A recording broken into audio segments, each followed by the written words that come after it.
আসসালামু আলাইকুম। সরকারের যুব ক্রিয়া এবং স্থানীয় সরকার বিষয়ক যে মন্ত্রণালয় তার উপদেষ্টা জনাব আসিফ মোহাম্মদ সজীব ভুঁইয়ার কর্মকাণ্ড নিয়ে নানা সময়ে নানা ধরনের আলোচনা হয় এবং নানা বিতর্কে অথবা নানা আলোচনায় উনি থাকেন। এই উপদেষ্টা মণ্ডলীতে আমার বিবেচনায় সবচেয়ে অনভিজ্ঞ এবং সবচেয়ে কম বয়স্ক ব্যক্তি এই আসিফ মাহমুদ সজীব ভুঁইয়া। কিন্তু আলোচনা এবং নানা কর্মকাণ্ডের মাধ্যমে মানুষের কথাবার্তায় উনি বেশ চলে আসেন প্রায়। সবশেষ যে ঘটনাটা ঘটল সেটা হলো যে মরক্কো যাওয়ার পথে, মরক্কোতে একটা সেমিনারে অংশ নিতে গেছেন, যাওয়ার পথে এয়ারপোর্টে যাওয়ার পর ওনার লাগেজের মধ্যে পাওয়া গেল অস্ত্রসহ একটা ম্যাগাজিন। অস্ত্রসহ ম্যাগাজিন নিয়ে এয়ারপোর্টে প্রবেশ করা একটা ক্রিমিনাল অফেন্স। কথা পরিষ্কার ভাই, ক্রিমিনাল অফেন্স, একটা ভয়ঙ্কর অপরাধ। যদি এই কাজ আপনি করেন আপনাকে জেলে যেতে হবে, কোনো সন্দেহ নাই। আমার স্পষ্ট মনে আছে বছর কয়েক আগে এরকম আওয়ামী লীগের একজন নেতা তিনি অস্ত্রসহ এয়ারপোর্টে ঢুকে গিয়েছিলেন। ওই লোকের জেল হয়েছিল স্বৈরাচারী আমলে, কিন্তু স্বৈরাচারী সরকারও এই আইনটা প্রয়োগ করেছিল, তার জেল হয়ে গিয়েছিল। তো এক্ষেত্রে কি হলো? উনি উপদেষ্টা মানুষ, এই দেশে সংবিধান বলে, আইন বলে যে আইন সবার জন্য সমান, কিন্তু বাংলাদেশে আমরা এই জুলাই পরবর্তী আন্দোলনের সময় দেখছি যে আইন সবার জন্য সমান নয়। ওনার জন্য আইন সমান নয়, ওনার কিছুই হয়নি। উনি সেই অস্ত্রটা ওনার প্রটোকল অফিসারের কাছে দিয়ে উনি চলে গেছেন। কেউ ওনাকে আটকায়নি, কেউ ওনাকে বলেনি আপনি একটা বেআইনি কাজ করেছেন, কেউ ওনার কাছ থেকে কোনো ধরনের মুচলেকা পর্যন্ত নেয়নি, যেন কিছুই হয়নি, যেন কিছুই হয়নি। এই হলো এই দেশের আইনের শাসনের নমুনা। পৃথিবীর অন্য কোনো দেশ হলে কী হতো সে আলোচনায় পরে আসি। এখন এই ঘটনা যখন ঘটেছে তখন নানা ধরনের কথাবার্তা কিন্তু এটা নিয়ে এসেছে। অনেকে আবার এমন প্রশ্ন করেছেন, আমি গতকালকে থেকে আজকে পর্যন্ত আমি বেশ সোশ্যাল মিডিয়াতে দেখলাম, অনেকে প্রশ্ন করেছেন যে উনি অস্ত্রের লাইসেন্সটা পেলেন কীভাবে।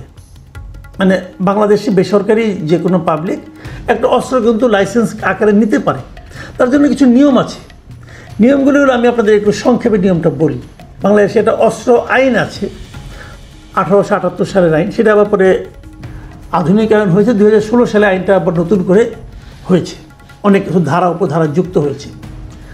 অস্ত্র পেতে গেলে আপনাকে যে কাজটা প্রথমেই করতে হবে, আপনার বয়স হতে হবে কমপক্ষে 70 বছর, 30 বছর, 30 থেকে 70 বছর আপনার বয়স থাকতে হবে। 30-এর কম হলে আপনি অস্ত্রের জন্য আবেদনই করতে পারবেন না। 2 নম্বর যে ধারাটা লাগবে সেটা হলো, যদি আপনি ছোট অস্ত্র নেন, স্মল আর্মস, পিস্তল, রিভলভার, সেক্ষেত্রে আপনার অর্থনৈতিক সচ্ছলতা এমন থাকতে হবে যে আপনি প্রতি বছর কমপক্ষে 3 লাখ টাকা আয়কর দেন। যে 3 লাখ টাকা আয়কর দেয় তার আয় কত হতে পারে ধারণা করতে পারেন। তো আপনার বাৎসরিক আয়কর হতে হবে মিনিমাম 3 লাখ টাকা। এইভাবে আপনি বিগত 3 বছর আয়কর দিয়েছেন সেই সার্টিফিকেট আপনাকে আপনার অ্যাপ্লিকেশনের সঙ্গে জমা দিতে হবে। এটা হলো অস্ত্র পাওয়ার একটা ন্যূনতম যোগ্যতা। এরকম যোগ্যতা সবার থাকলে সবাই অ্যাপ্লাই করলে সবাই অস্ত্র পাবেন তা কিন্তু না। তারপরে সেটা আবার জেলা প্রশাসন তারা বিচার বিশ্লেষণ করবেন, তারপরে দেবেন। তো আসিফ মাহমুদ ভুঁইয়া কীভাবে অস্ত্র পেলেন? ওনার বয়স তো 26 বছর, আর ওনার 3 লাখ টাকা আয়কর দেওয়ার অ্যাবিলিটি আছে বলে আমি বিশ্বাস করি না। কারণ উনি কয়েকদিন আগে বেকার ছিলেন, লেখাপড়াও শেষ করেননি তখনও। তো উনি কী করে দেবেন? ওনার ইনকামটা কী? কাজে এই দুটো পয়েন্টে ওনার সে অ্যাবিলিটি নাই। এটা নিয়ে অনেকে অনেক রকম আলোচনা করেছেন যে কীভাবে অস্ত্র পেলেন না পেলেন। এটা নিয়ে মানুষ আলোচনা করতেই পারেন। আসিফ মাহমুদ সজীব ভুঁইয়ার যে ভেরিফাইড ফেসবুক পেজ, তার যে অ্যাডমিন মানে উনি, আমি মনে করি যেহেতু ওনার ভেরিফাইড, এখানে উনি আজকে একটা স্ট্যাটাস দিয়েছেন। সেই স্ট্যাটাসটাতে উনি একটা ছবি দিয়েছে, অস্ত্র আইনের একটা অধ্যায়ের ছবি দিয়ে দিয়েছেন এবং ছবি দিয়ে উনি মন্তব্য করেছেন যে আসুন জানি, শিখি, তারপর মন্তব্য করি। ডিফেম করাই যদি উদ্দেশ্য হয় তাহলে অজ্ঞ থাকুন। ধন্যবাদ। এই যে ওনার মন্তব্যটা, এই মন্তব্যটার মধ্যে আমার কাছে মনে হয় এক ধরনের ঔদ্ধত্য আছে।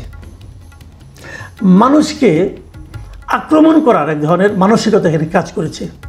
তারপর উনি বলতে চেয়েছেন যারা ওনাকে ডিফেম করেছেন তারা সবাই কিছু জানে না, কিছু শেখেনি এবং তারা অজ্ঞ, মূর্খ। উনি হলেন মহাজ্ঞানী। এই মহাজ্ঞানী উপদেশটা জনগণকে এক দফা জ্ঞান দিয়ে দিলেন। হ্যাঁ, উনি কি বলেছেন সেটা আমি ওটা আপনাদেরকে একটু ধারণা দিতে চাই আমি, যে আসলে একটা আইন আছে। আইনটা কি? এই অস্ত্র আইনের 32 নম্বর ধারায় বলা হয়েছে বিশেষ প্রাধিকার। মানে ওই যে আমি দুটো আইনের কথা বললাম যে বয়স 30 হতে হবে মিনিমাম, ইনকাম ট্যাক্স দিতে হবে, ওই দুইটা বিষয় প্রযোজ্য হবে না কিছু লোকের জন্য। এটা হলো বিশেষ প্রাধিকার, মানে বিশেষ একটা অধিকার আছে। কাদের এটা? স্পিকার, ডেপুটি স্পিকার, মন্ত্রী, প্রতিমন্ত্রী, উপমন্ত্রী ও সমপদ মর্যাদা সম্পন্ন ব্যক্তি। মানে উনি এই সমপদ মর্যাদা সম্পন্ন ব্যক্তি একজন হিসেবে উনি আছেন। উনি মন্ত্রীর সমপদের মর্যাদা সম্পন্ন একজন ব্যক্তি। অতএব ওনার জন্য ওই 30 বছরের নিয়মটাও প্রযোজ্য নয় এবং ওই ইনকাম ট্যাক্সের ব্যাপারটাও প্রযোজ্য নয়। তো সেক্ষেত্রে উনি অস্ত্র পেতে পারেন লাইসেন্স হিসাবে। এটা উনি জনগণকে জানালেন, খুব ভালো। জনগণ জ্ঞান অর্জন করবে, সেটাও ভালো। কিন্তু আসিফ মাহমুদ সাহেব, আপনাকে আমি একটা কথা বলি, আপনি যখন জনগণকে জ্ঞান অর্জন করতে দিলেন তখন জনগণ কিন্তু আপনি যতটুকু দেখাবেন ততটুকু পড়েই থেমে যাবে না, তারা আরও একটু পড়তে চাইবে। যেমন আমি নিজে অস্ত্র আইনটা জানতাম না, আমার জানার কোনো প্রয়োজন পড়ে নাই। আমি কখনো ভাবিনি যে আমি অস্ত্র নিব, আর যদি ভাবতামও আমি নিতে পারতাম না। আমি প্রতি বছর 3 লাখ টাকা আয়কর দিতে পারি না, আমার এত ইনকাম না, কাজে আমি পারতাম না। আমি তো মন্ত্রীও না, কাজে ওটাও আমি বিশেষ প্রাধিকারও আমি পেতাম না। তো আপনি বলাতে আমি এটা পড়েছি। 32-এর পরে হয় 33 নম্বর ধারার 33-এর খ। সেখানে কি বলা হয়েছে জনাব আসিফ মাহমুদ? এটাকে আপনি জানেন? এটা কি পড়েছেন? এটা কি শিখেছেন? আপনাকে আমি একটু শেখাই কি আছে ওখানে। 33-এর খতে বলা হয়েছে বিদেশে অবস্থানকালীন সময়ে লাইসেন্সকৃত অস্ত্র সংশ্লিষ্ট জেলা মালখানা থানা সেফ কিপিং লাইসেন্স প্রাপ্ত প্রতিষ্ঠানে জমা রাখতে হবে। আপনি কি এখন বিদেশ যাচ্ছেন মরক্কোতে, আপনি কি আপনার অস্ত্রটা এই যেখানে রাখতে বলা হয়েছে রেখেছেন? রাখেননি। আমি কী করে বুঝলাম?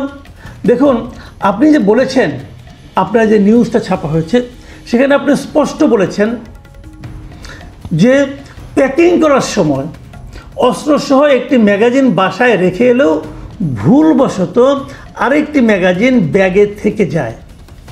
এই কথাটা কিন্তু আপনি লিখেছেন, যেটা স্ক্যান করার পর আমার প্রোটোকল অফিসারের কাছে হস্তান্তর করে আসি।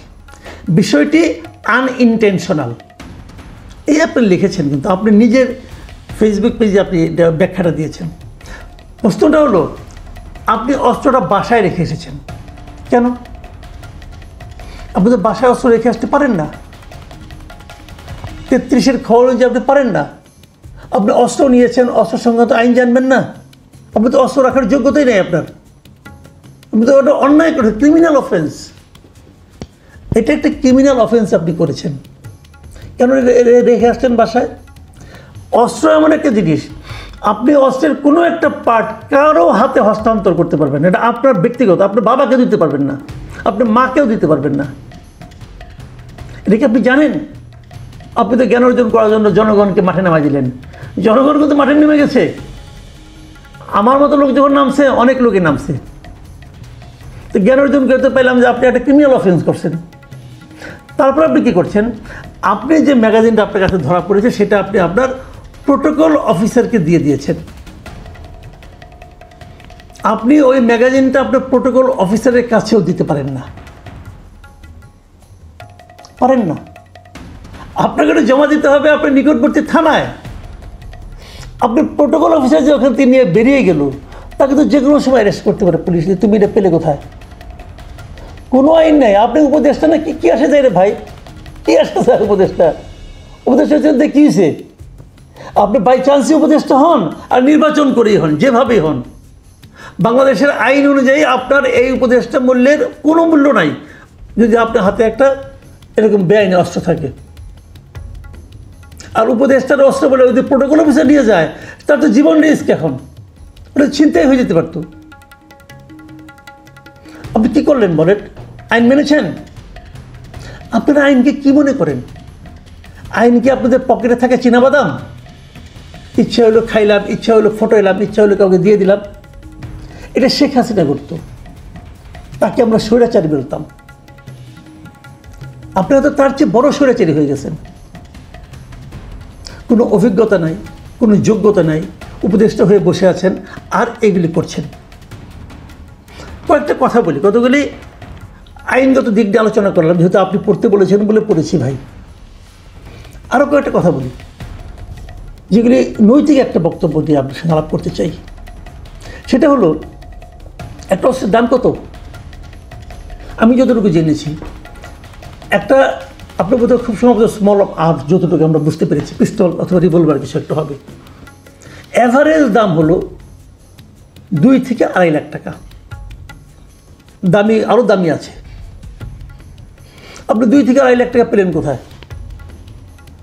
আপনি কী এমন সম্পদ আছে? আপনি জমিদারের পুত্র নন, এটা আমরা জানি। আপনার বাবা যে স্কুল শিক্ষক, এটাও আমরা জানি। আপনি কোথায় পেলেন? আপনি কয় টাকা বেতন পান? আপনার মান্থলি ইনকাম কত টাকা বলেন? আপনি আমাকে বুঝান। আপনি আর কি করেন চাকরির বাইরে? টিউশনি করেন? তা তো আর করতে পারবেন না। উপদেষ্টার পদে টিউশনি করতে পারবেন না। আপনার বৈধ ইনকাম কত বলেন? এই বৈধ ইনকাম দিয়ে আপনি 2.5 লাখ টাকা খরচ করে কিনতে পারেন। একটা গুলির দাম 5,000 টাকা, আমি খবর নিয়েছি। রিভলভারে একটা গুলির দাম 5,000 টাকা। 2 ম্যাগাজিন ভর্তি গুলি। আপনি কোথায় পেলেন টাকাটা? আপনাকে আপনার বন্ধুবান্ধব দিয়েছে? হ্যাঁ, আমরা জেনেতাম যে মন্ত্রী হলে পরে বন্ধুবান্ধবরা অনেক কিছু দেয়। ওবায়দুল কাদেরকে অনেক কিছু দিত। তো আপনি কি সেরকম মন্ত্রী হয়েছেন? এই মন্ত্রিত্ব করার জন্য আপনাকে পাঠানো হয়েছে? একটা আন্দোলনের মাধ্যমে আপনারা গিয়েছেন। মানুষ আশা করে যে আন্দোলনটা, যে জনগণের আন্দোলন ছিল, সেই জনগণের যে চিন্তা চেতনা, তার প্রতিফলন আপনাদের আচরণে ঘটবে, সেটা তো ঘটেনি। আচ্ছা, আপনার অস্ত্রের দরকারটা কেন? নিরাপত্তা। আপনাকে তো গানম্যান দেওয়া হয়, সরকারি ব্যয় আপনাকে গানম্যান দেওয়া হয়, অস্ত্রধারী গানম্যান থাকে। তাহলে আপনি পার্সোনাল উইপেন দিয়ে কী করবেন? আপনি খুব এক্সপার্ট অস্ত্র চালনায়। কই শিখলেন? কবে শিখলেন? ট্রেনিংটা কবে নিলেন অস্ত্র চালানোর? বলুন। এই বিষয়গুলি কিন্তু মানুষের মনে, মুখে মুখে এই প্রশ্নগুলি ছড়িয়ে যাচ্ছে। যত ছড়াচ্ছে, যতই আপনি জ্ঞানের কথা বলেন না কেন, মানুষ কিন্তু আপনাকে বিশ্বাস করবে না। মনে রাখবেন একটা কথা, যে আপনার সরকার প্রধান বলেছে যে ফেব্রুয়ারিতে নির্বাচন হতে পারে। ফেব্রুয়ারি না হোক, এপ্রিল, মে, কবে হবে জানি না। যদি এপ্রিলেও ইলেকশন হয়, এপ্রিলের পরে আপনি কিন্তু পাবলিক। এপ্রিলের পরে আপনি একজন পাবলিক। তখন কি আপনার অস্ত্র থাকবে? তখন তো আপনি বিশেষ প্রবিধান আপনার জন্য প্রযোজ্য হবে না। তখন আপনি কী করবেন?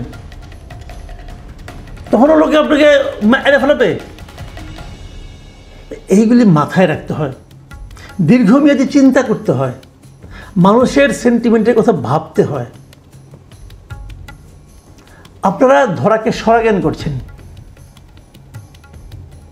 আপনাদেরকে আবারও মনে করে দিই, যে জিনিসটা আগের সরকারের প্রধানকেও এবং সরকারের লোকজনকে মনে করে দিতাম, সেটা আপনাকেও মনে করে দিই, যে এই দিন না, আরও দিন আছে। সেই দিনের কথা মাথায় রেখে যারা চলতে পারে, তারাই দীর্ঘমেয়াদে প্রকৃত রাজনীতিবিদ হতে পারে। অন্যরা হুমড়ি খেয়ে নর্দমায় পড়ে যায়। আপনার গন্তব্য কোথায়, এটা আপনার আচরণই ঠিক করে দেবে। প্রিয় দর্শক, এখন এ পর্যন্তই। আল্লাহ হাফিজ।